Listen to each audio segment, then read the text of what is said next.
Hello, my name is Emmy DeGrappa. Each week, we bring you stories asking our guests the question why. We learn about passion, purpose, and the human experience. Brought to you by Wyoming Humanities with the generous support of the Wyoming Community Foundation. This is What's Your Why?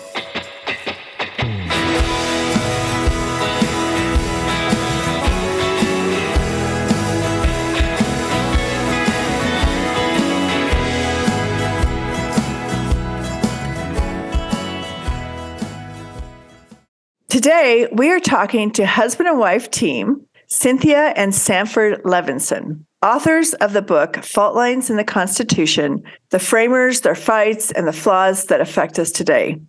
When I first heard of the book, Fault Lines in the Constitution, I was excited for the opportunity to learn the reason and development of why write this book. So today, I want you to learn more about Cynthia Levinson and her husband, Sandy Levinson, or Sanford. Cynthia holds degrees from Wesley College and Harvard University. She's a former teacher and educational policy consultant and researcher. And Sandy is an American legal scholar, a professor in the law school and the Department of Government at the University of Texas. Welcome, Cynthia and Sandy. Thanks for being here today. Thank you.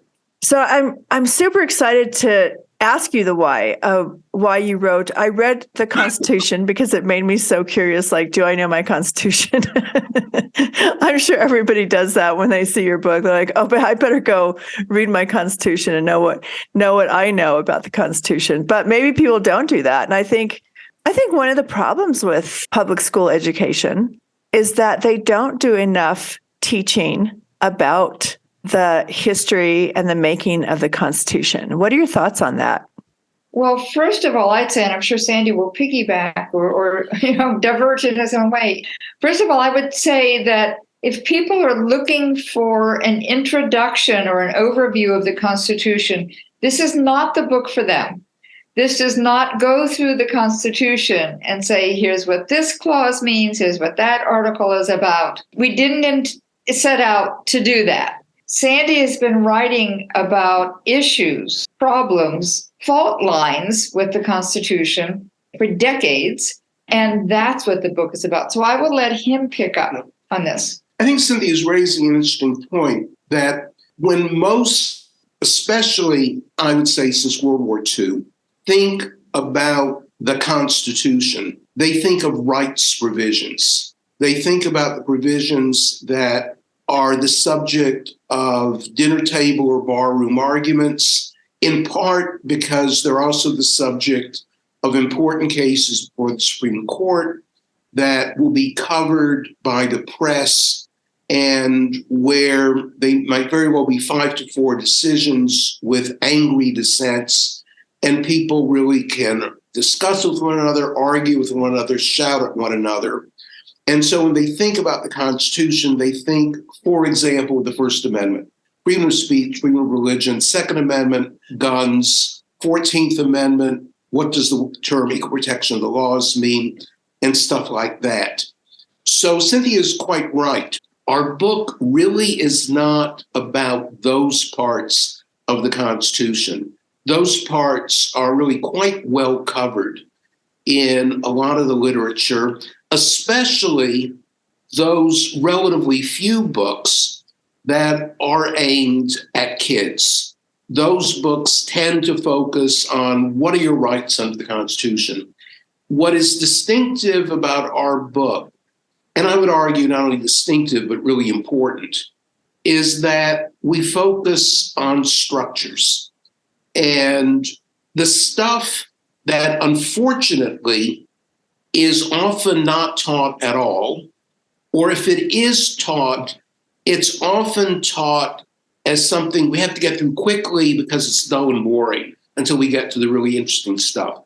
So the structural stuff can range from, this is not an all-inclusive list, but it can include how we elect presidents, the Electoral College, which most people, in fact, most adults by now, in fact, are familiar with, the U.S. Senate, and the remarkable allocation of power that every Wyomingite actually knows something about, because the 550,000 people in Wyoming get the same 2 votes as the 40 million people in California.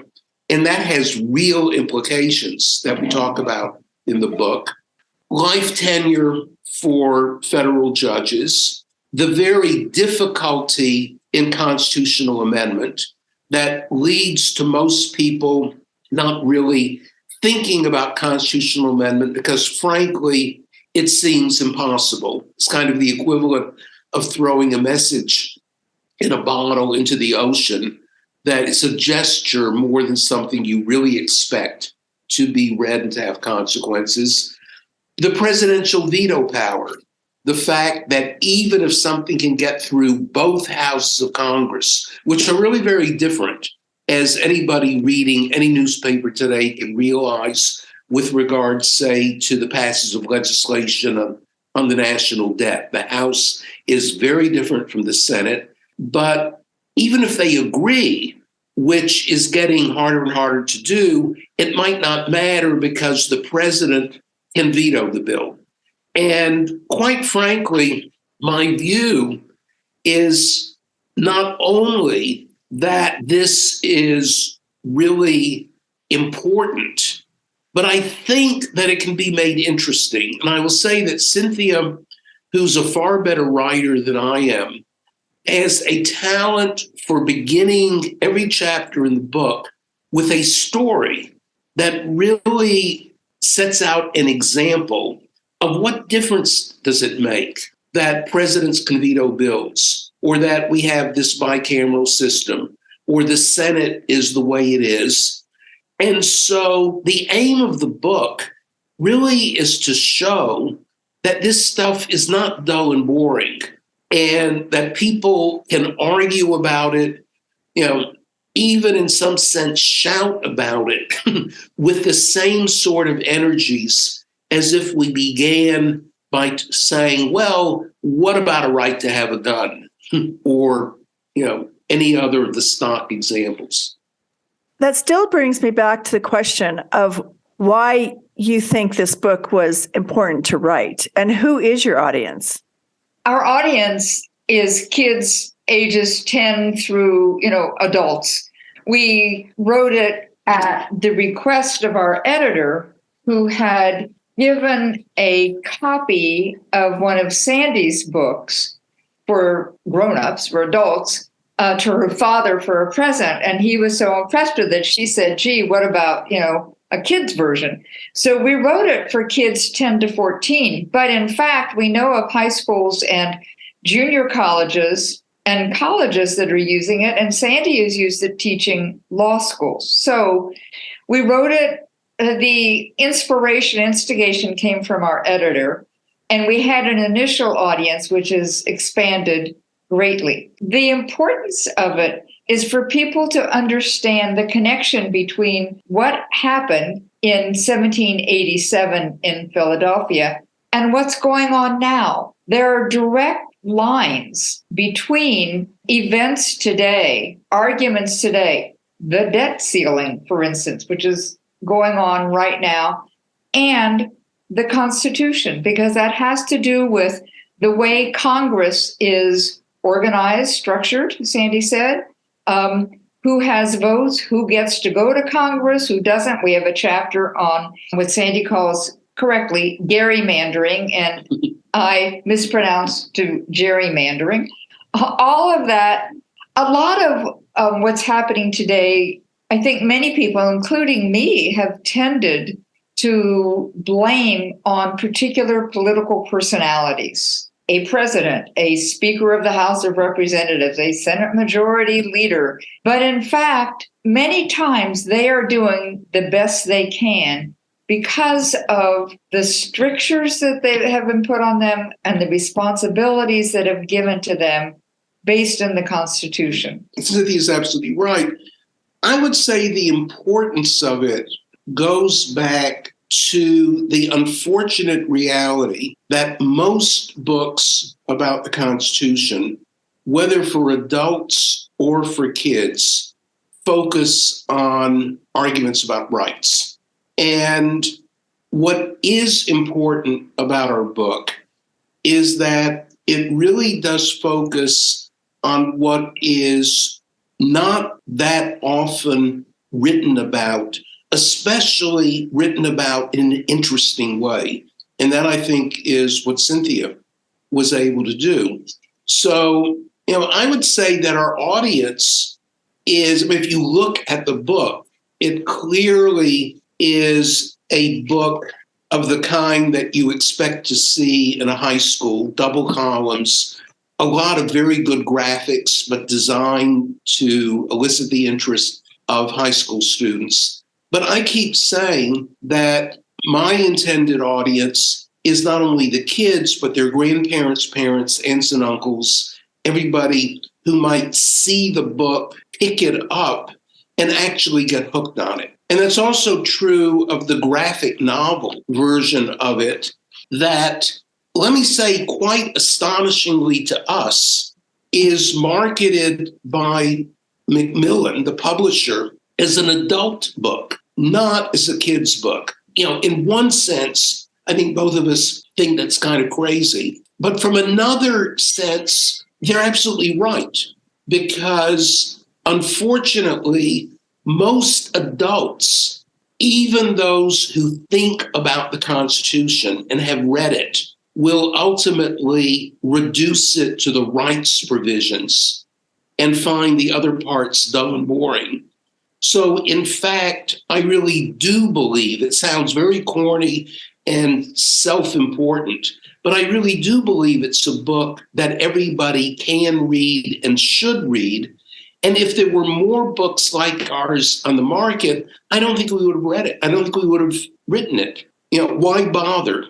But the fact is, there aren't many books like this one. So you're saying that most people focus on the Bill of Rights? Yeah. Okay. I think that's true because that's part of the Constitution. And I think people feel like that's what affects them most is the Bill of Rights. And it's, what comes on, on the news media, for example, gun rights and Yeah, exactly. abortion rights. You can go on and on.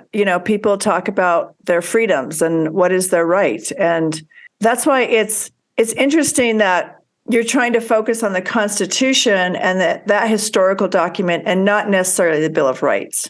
Right. I mean, the original Constitution didn't have the Bill of Rights. And that's added 2 years later. And it's fair to view it as part of really the original generation.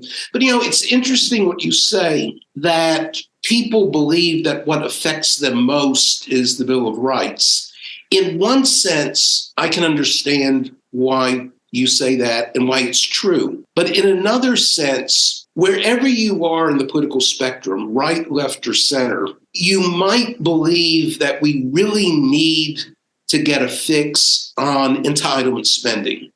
Or you might believe that we really need to get a fix on immigration. Or you might believe that we need to get a fix on the environment. Or you might believe that climate change is the problem, or the problem of the breakdown of American infrastructure, bridges, tunnels, etc. The Supreme Court and lawyers have almost nothing useful to say about those because all of them will require the passage of legislation by Congress and the implementation by administrative agencies.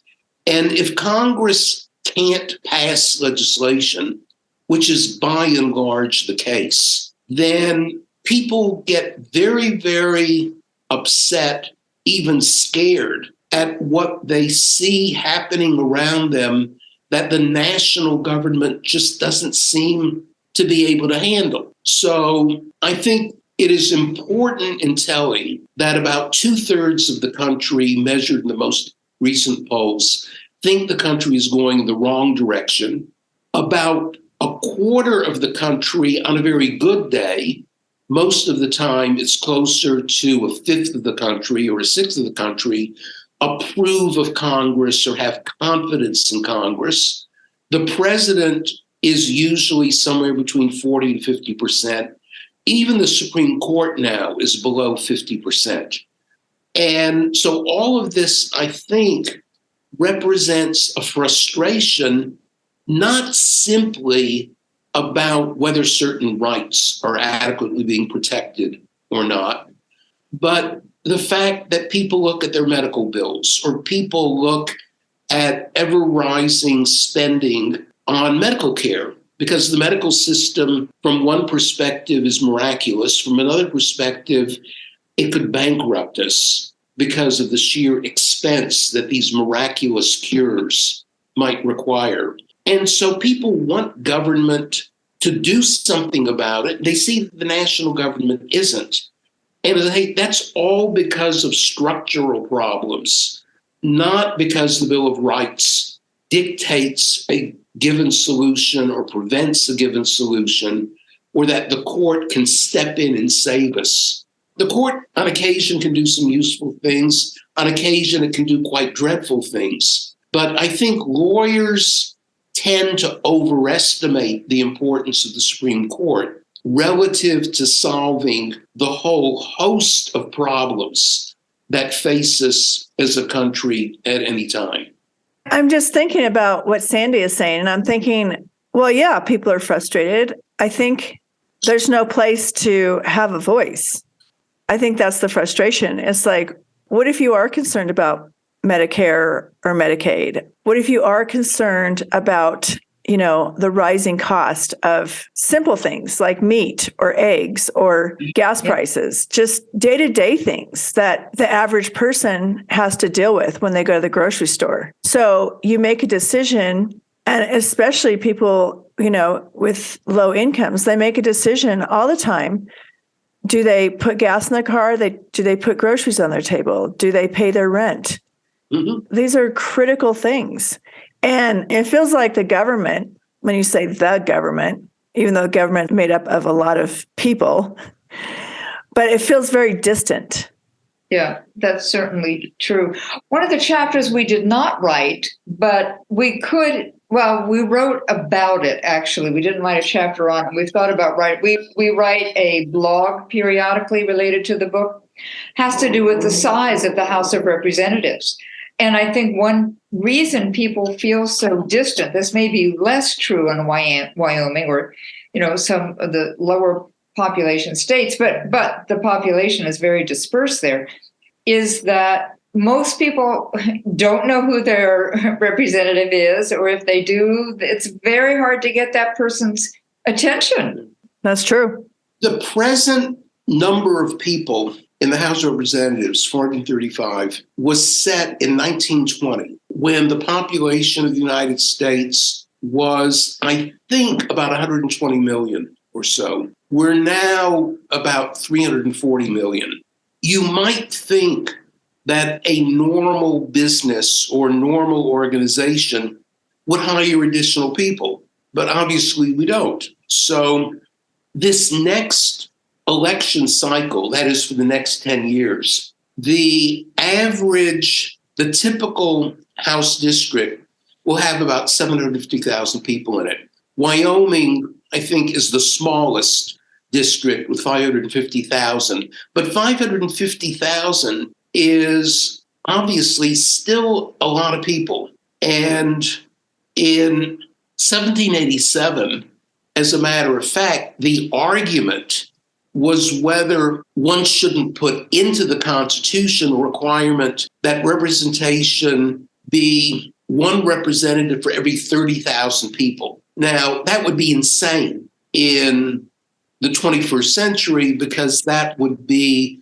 a house of thousands of representatives, and one couldn't imagine how that operates. But it's also very difficult to look at the modern House, again, whatever your politics, and believe that whatever we mean by representation can be adequately done by one person for 750,000 people. And Congress could raise the number of representatives tomorrow. Doesn't require a constitutional amendment, but for a variety of reasons, it's not going to happen. I think in part because neither party at the end of the day, believes it would necessarily be in their interests to change this status quo. And that gets to an issue we do talk about, which is kind of a mixture of rights and structures that many states, and by the time we visit Wyoming, I will know more about the specifics of Wyoming, but many of the Western states have the opportunity for initiatives and referenda, which means by definition that if you're not satisfied with what the legislatures are doing, you can do an end run around them and go kind of directly to the people. And that's very, very important. In Nebraska, for example, which is one of my favorite states in this regard, they got rid of their state senate in 1934 because of a decision that it was a small enough state that it really didn't need two houses. Now, the state senate would never have voluntarily abolished itself, but that wasn't necessary in Nebraska because the people of Nebraska could vote. One of the realities of American national government that we write about in the book is that there's no safety valve of the kind you find in most of the states that allow this kind of direct democracy end run. At the very least, there should be much more discussion about whether that would be a good idea for the national government. Because if you look across the country, states ranging from Maine to California have aspects of direct democracy. 49 of the 50 states require popular ratification for constitutional amendment. Delaware is the only state that doesn't. And this, I think, has very, very important consequences for what is practically possible. And this is the kind of thing we write about. Well, it makes me think that we shouldn't have politicians. Just regular people should hold office, and they should have term limits. And so that people who have boots on the ground, who actually work in these issues all day long, all the time, should be the ones that have the loudest voice. But that's not what happens. It's so complicated. So I'm excited, that you're creating community conversations. What do you hope? What's the end goal in these community conversations? What do you want people to walk away with? I mean, here's where the fact that I'm an academic probably comes out, that I view the conversations themselves as a very good thing because, quite frankly, they're not really happening in the country we live in now. My favorite of all presidential elections occurred in 1912 because three of the candidates, Woodrow Wilson, Teddy Roosevelt, and Eugene Debs, were serious constitutional reformers. And William Howard Taft was by far the most able defender of the existing order. Wilson obviously won. There were four important constitutional amendments during that decade, but even more to the point, people felt comfortable discussing the possibility of constitutional reform. Today, that conversation just isn't happening. There is no major national political leader who says, maybe we need to take seriously the possibility that a constitution really basically drafted in 1787 needs significant updating. Let's talk about it. So I would be overjoyed with simply serious conversations. There are some things that I feel quite strongly about that we ought to do. Other things that I'm not sure we ought to do, but I feel very frustrated that we're just kind of whistling past the graveyard and not having the conversation at all. I completely agree with everything Sandy said. Talking is good. People often listen when their neighbors talk. So just the conversations themselves are very valuable. And we're very grateful to Nancy Turner Stevenson and Natalie Macker and to you and the theater for proposing these, reaching out to us, the incredible amount of organization that's gone into this. We have a friend who holds deliberative polls, which consists of people getting together and talking about issues of the moment, especially ones around there's an upcoming election. And they're given materials, like our book, though in his case, they're related to the topics of the elections. And they talk. And what he typically finds is that when people talk and listen, they actually approach each other. They can begin to come together to find some common ground. And of course, what we hope is that some of that common ground will consist of more open-mindedness about the Constitution and its laws and what can be done about it, as well as an awareness that some of the issues that people get so upset about now may not have to be intransigent. There may be ways of working around them together. That's what I hope would come out of these conversations. I certainly do too. I think that I would have said that 5 years ago, 6 years ago. I don't know when we got so divided, where people are actually afraid to come out and say how they think. I mean, I know families that are torn because they are either Democrat or Republican. They have different ideas. They have different feelings about what's what, and this is that. And they are divided, and it's a family. Well, in some ways, talking about the Constitution is a neutral way of people talking. It's not anything that any of us have any responsibility for. None of us was there in 1787. So we don't have to talk about, you brought up some issues, voting rights, abortion rights, that sort of thing. We don't have to talk about those specifics and get into how divisive and emotional those can be. We can talk about the context of the Constitution, which affects those issues, but doesn't have to be, well, as I say, it's kind of neutral territory in a way. That's a good way to put it. Any discussion of constitutional reform, which I strongly favor, does not include a magic wand saying these changes would happen tomorrow.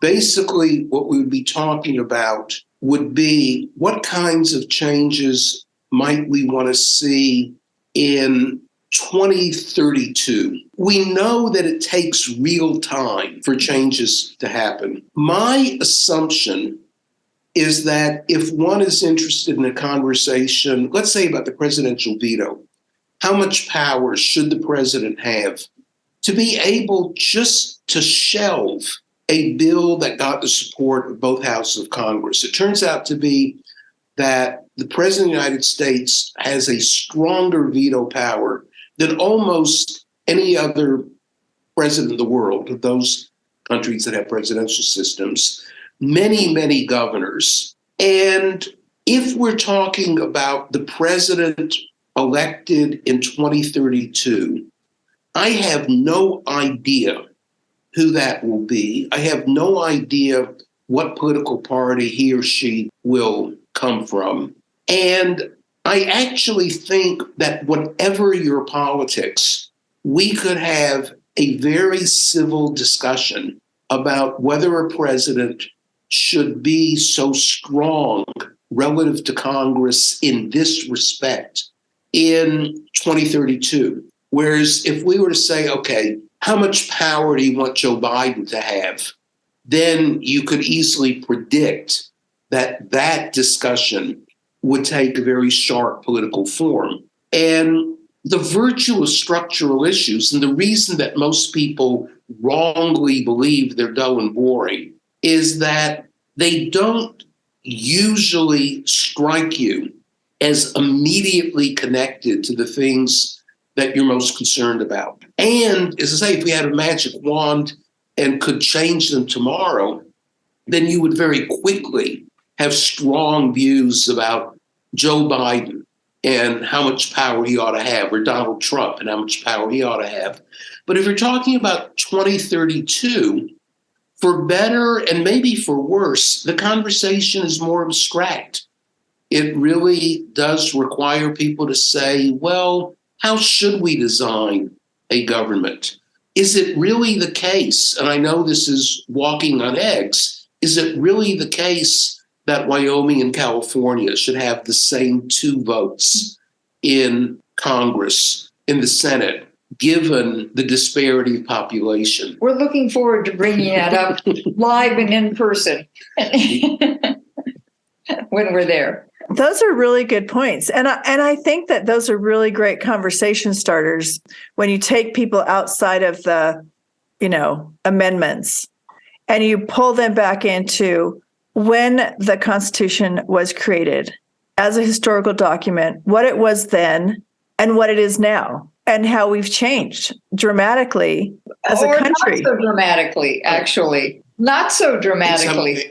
The Constitution was designed for a country of approximately 4 million people in 1790 that stretched from what we now call Maine to the southern border of Georgia and over to the east coast of the Mississippi. Nobody was thinking of Wyoming or California or Hawaii or the almost 100-time expansion of the U.S. population. And so it's a very practical and theoretical and very tough question on, what might be called the scalability of decisions made in 1787 and not really changed very much by the amendments. Almost all the amendments deal with rights, Bill of Rights, or eligibility for election, which is very important, or are a kind of housekeeping amendment. The 12th Amendment establishes the separation of the president and vice president for elections. The 25th Amendment, which has not been at all consequential, in fact, but it is designed to handle the problem of the incapacitated president. But interestingly enough, nobody else. So right now, it is very, very clear that Dianne Feinstein is incapacitated. There are serious people who believe that although a great senator, especially if you're a Democrat, that was then, and now she is really incapacitated. But we have no 25th Amendment analog. And Ruth Bader Ginsburg, many, many people, especially if you're a Democrat, believe that she stayed too long. And this was a function of life tenure, but there was no way to push her out of the court. And she rolled the dice and lost, quite frankly. So you can tell that Sandy is a constitutional lawyer. I'm married to a constitutional lawyer. Really? He practices energy law, but he went to Georgetown, and that was one of his degrees, is constitutional law and tax law. He would love to be sitting right here. And well, I hope we'll meet him when we're in town. Yeah, I hope so too.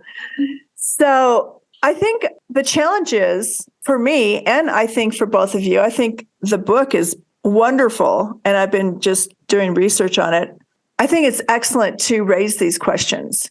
I think you have to put them in a context, and I don't know how many of these community conversations you've had, but you're going to be in Teton County, which is very liberal, very Democrat. The conversations that go on across in the other 4 communities that are going to be doing live streaming are very conservative. Not that that's good or bad, but I think the challenge is to really pull people in to understand the conversation they're having, like you did with me. Like, we're not talking about personal freedoms. That's not what we're talking about. We're talking about a document that was written and why we wrote this book and what are the fault lines. What did we discover as the fault lines in the Constitution? I think for me personally, just really getting clear on what you think and what you've discovered in writing the book or why you wrote the book. What are the fault lines that you want people to have a conversation around? Right. There are 20 in the book, and I will highlight several of them.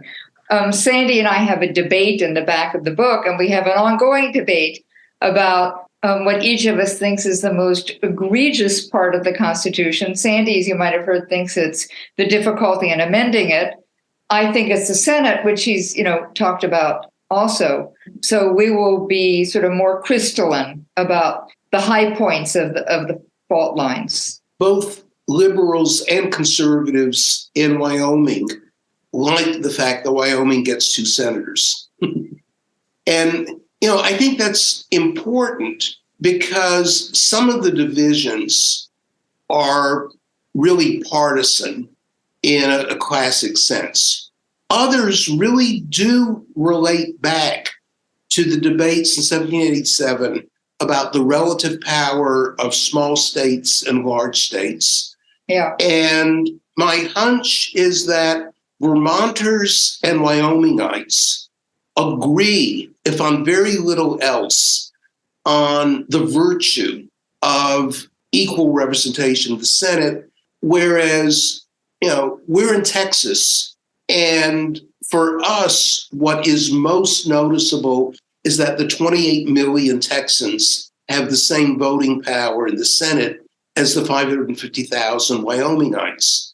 So, that I suspect might generate an interesting conversation in itself. And then there'll be these other issues where I might expect the liberal and conservative views to come out. But on something like the presidential veto in 2032, I really don't know what the liberal or conservative view would be, or on the difficulty of amending the Constitution. It'll be interesting, too, to hear responses if we talk about the Electoral College, which we think is a major fault line. But I can imagine there may well be people in Wyoming who think it helps, right the balance, that you all wouldn't want popular vote for the president, perhaps. That is so interesting, because ever since I learned in college about the in the university about the Electoral College, I never liked it. I thought it was just wrong. I'm like, you agree with the majority in every poll taken since 1944. So one of the things we talk about in the book is why has nothing changed since 1944? And that touches in part on the sheer difficulty of constitutional amendment and the fact that it needs to get through both the House and the Senate with a 2/3 vote.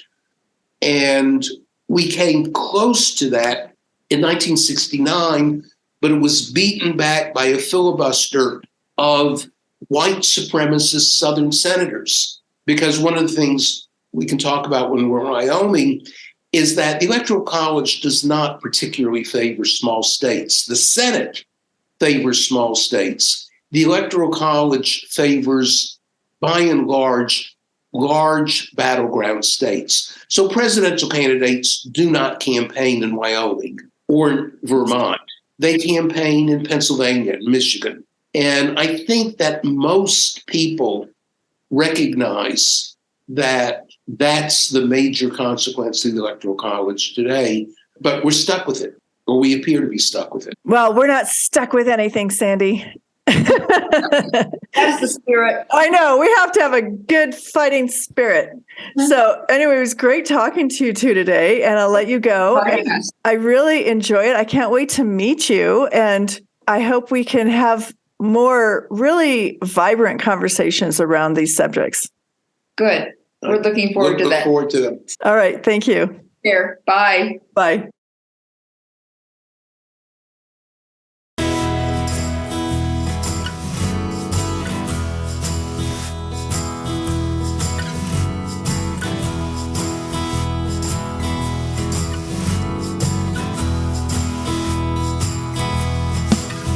Thank you for joining us for this episode of What's Your Why? Brought to you by Wyoming Humanities with support from Wyoming Community Foundation and generous supporters like you. To learn more, go to thinkwhy.org, subscribe, and never miss a show.